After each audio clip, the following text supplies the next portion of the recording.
I think this is the question for our time. I think we're living in a very complicated geopolitical world.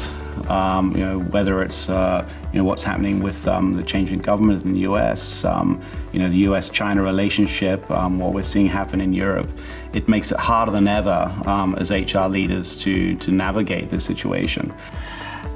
Geopolitics is, I think, from last couple of years, is causing a lot of tension globally, and I think no region, no continent is immune from that. One of the biggest trends that I can talk about is the trend towards localization and protective practices at a government level, where governments are making it harder to mobilize talent across borders. So what this means is that ultimately you need to build local capability.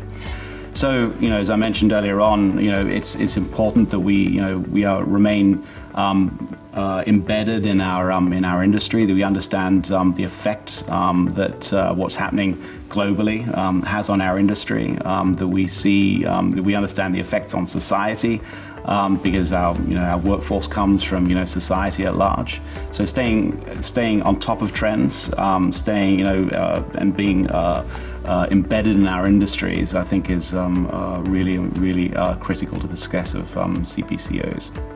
In the previous decade, a lot of growth took place through globalizing and mobilizing talent across borders. I have been a part of that journey. My whole career as an expat leader I've lived in 10 countries, 12 cities, and I've carried the skills with me. But now with the new environment, you need to basically create local skills that you would have had imported for.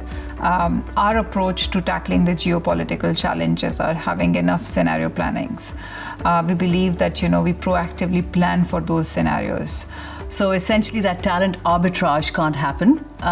What you could do is bring in someone for a short stint and then hothouse the skills locally and really focus on that upskilling talent development agenda at a local level.